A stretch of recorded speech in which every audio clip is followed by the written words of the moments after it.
वो ना आम आदमी पार्टी के चुनावी छलावों में आ रही है, ना कांग्रेस पार्टी के चुनावी जुमलों में आ रही है। वो जानती है, दिल्ली की जनता ये जानती है और पहचानती है कि डबल इंजन की भाजपा की सरकार का जलवा दिल्ली में जब होगा तो दिल्ली प्रगति के पथ पर अग्रसर होगी। देखिए, चुनाव जो है वो लोकतंत्र का महापर्व है और हम सब लोग इस बात की प्रतीक्षा कर रहे थे। आम आदमी पार्टी का एक एक कार्यकर्ता पहले से ही चुनाव मैदान में है। तो मैं समझता हूं कि जिस तरह से पिछले 3 बार में दिल्ली की जनता ने अपना प्यार और आशीर्वाद अरविंद केजरीवाल जी को दिया, प्रचंड बहुमत से इस बार भी अपने प्यार और आशीर्वाद और अपने वोट की ताकत से केजरीवाल जी को मुख्यमंत्री बनाएंगे दिल्ली के लोग।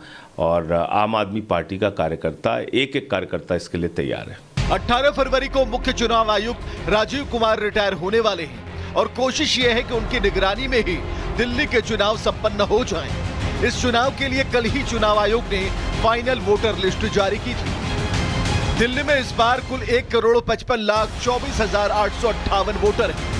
इनमें पुरुष मतदाताओं की संख्या 83,49,645 है, जबकि महिला वोटर्स की संख्या 71,73,952 है। वहीं थर्ड जेंडर की संख्या 1,261 है। इससे पहले चुनाव आयोग के निर्देश पर दिल्ली के गृह विभाग ने स्टेट सर्विलांस टीम को गठित कर दिया है, जो चुनाव के दौरान गड़बड़ी करने वालों पर नजर रखेगी। इधर दिल्ली की तीनों ही प्रमुख राजनीतिक पार्टी सियासी वार पलटवार के साथ अपनी अपनी तैयारी में जुटी है। आम आदमी पार्टी ने सभी 70 सीटों पर अपने उम्मीदवार उतार चुकी है, तो कांग्रेस ने 56 और बीजेपी ने पहली लिस्ट में 29 उम्मीदवारों का ऐलान किया है। फिलहाल दिल्ली में आम आदमी पार्टी की सरकार है। इस बार भी दिल्ली में आम आदमी पार्टी, भारतीय जनता पार्टी और कांग्रेस के बीच त्रिकोणीय मुकाबला देखने को मिलेगा। Bureau report, Republic Bharat. तो दिल्ली के दंगल का जो औपचारिक ऐलान भी हो जाएगा और इसके साथ शंखनाद भी बज जाएगा।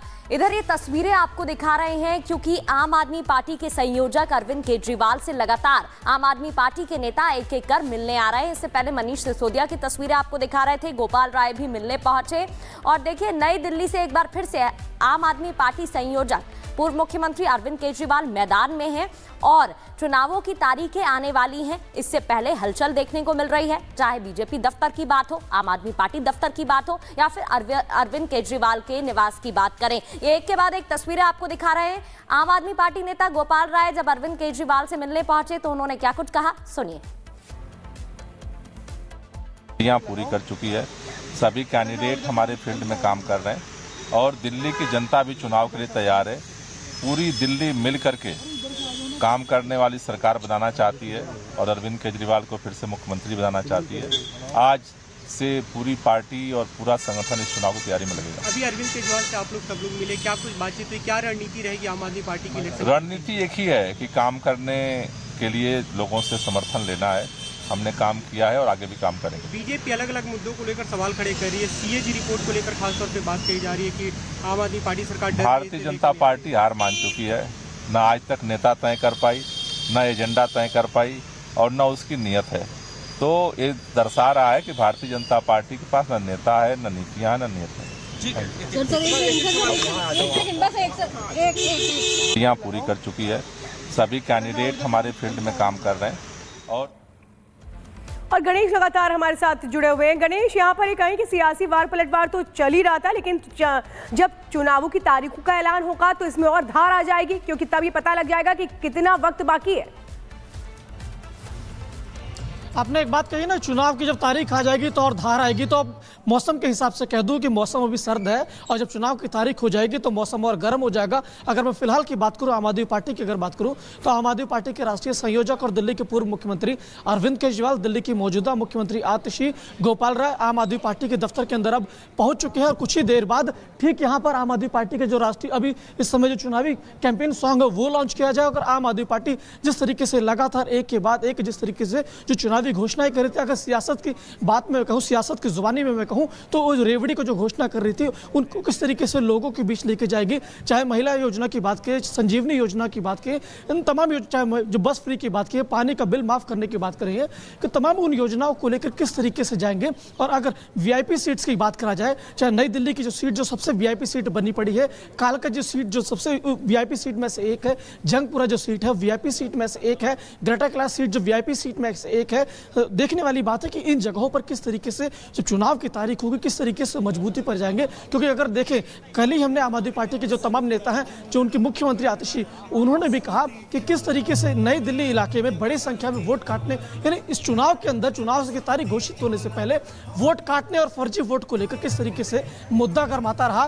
क्या जब चुनाव की तारीख घोषित हो जाएगी वो मुद्दा हटेगा? जो चुनाव मूलभूत बातें होंगी जनता को लेकर कि पानी किस तरीके से स्वच्छ पानी लोगों को मिलेगा, पानी की किल्लत गर्मी में दूर होगी, सड़क और बेहतर होगी, ट्रैफिक व्यवस्था और सुचारू रूप से होगी, अच्छे अस्पताल मिलेंगे, लोगों को अच्छा इलाज मिलेगा। ठीक है, आम आदमी पार्टी अपना कैंपेन सॉन्ग आज लॉन्च करने वाली है। लौटेंगे आपके पास और अपडेट्स के लिए आप सभी लोग हमारे साथ बने रहिए। लेकिन अब आपको बताते हैं कि वीआईपी सीट्स कौन कौन सी और कहां से कौन चुनाव लड़ रहा है।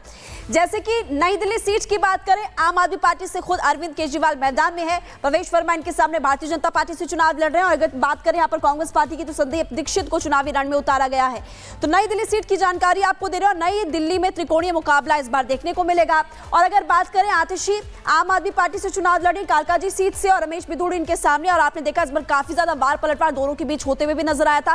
प्रेस कॉन्फ्रेंस भी आपने कल आतिशी की सुनी थी। और कांग्रेस पार्टी से अलका लांबा भी इनके सामने चुनावी रण में है। यहाँ पर भी मुकाबला त्रिकोणीय नजर आ रहा है। और अगर बात करें राजौरी गार्डन सीट की तो धनवती चंदेला आम आदमी पार्टी से चुनावी रण में और इनके सामने मनजिंदर सिंह सिरसा, जो कि अमूमन हमने देखा है एक्टिव नजर आते हैं, ये भी भारतीय जनता पार्टी से चुनाव लड़ेंगे। और कांग्रेस पार्टी से धर्मपाल चंदेला भी चुनावी रण में उतरते हुए नजर आ रहे हैं। तो सभी वीआईपी सीट हमने आपको बताई जिसमें त्रिकोणीय मुकाबला देखने को मिल रहा है। तो वो हॉट सीट जिन पर सबकी नजर रहेगी उसके बारे में आपको बता रहे थे विवेक, हमारे साथ लगातार बने हुए हैं।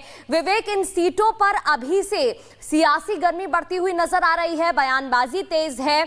इसके अलावा ये भी देखने को मिला कि भारतीय जनता पार्टी ने वरिष्ठ चेहरों को मैदान में उतारा है, पूर्व सांसदों को, विधायकों को मैदान में उतारा है। और इतना ही नहीं, जो कांग्रेस और आम आदमी पार्टी से नेता आए थे उधर से भी 7 नेताओं को मैदान में उतारा गया। आपका रुख करूंगी, उससे पहले आपको तस्वीर दिखाए क्या कुछ फिलहाल आप देख सकते हैं। मंच पर अरविंद केजरीवाल नजर आ रहे हैं, आतिशी मुख्यमंत्री नजर आ रही हैं, गणेश वहां पर मौजूद हैं। Over to you Ganesh. देखिए आम आदमी पार्टी के राष्ट्रीय संयोजक अरविंद केजरीवाल, मनीष सिसोदिया, गोपाल राय जो दिल्ली के मुख्यमंत्री आतिशी मंच पर मौजूद है, संजय सिंह है, राघव चड्ढा है, दुर्गेश पाठक जो राजेंद्र नगर से प्रत्याशी है, सौरभ भारद्वाज को आप सुन सकते हैं। और देखिए जो पोस्टर लिखा हुआ है, फिर लाएंगे केजरीवाल, आपका कैंपेन सॉन्ग 2025 को लॉन्च करने के लिए आम आदमी पार्टी के जो तमाम शीर्ष नेतृत्व है वो मंच पर मौजूद है। सौरभ भारद्वाज लगातार बता रहे हैं कि किस तरीके से काम कर रही है। और आज कैंपेन सॉन्ग कुछ ही देर बाद आम आदमी पार्टी की ओर से यहाँ पर उद्घाटन किया जाएगा। को है, बहुत सारे समर्थकों को रहता है। और ये दिन है जो नीचे वीरों को कि किस तरीके से 5 साल केजरीवाल सॉन्ग को हमने लॉन्च किया तो शायद ही कोई शादी सौरभ भारद्वाज बता रहे कि किस तरीके से उन्होंने जो पहले सॉन्ग लॉन्च किया था कि किस तरीके से उनका गाना लोगों की जुबान पर चढ़ा था कि एक लगे रहो कि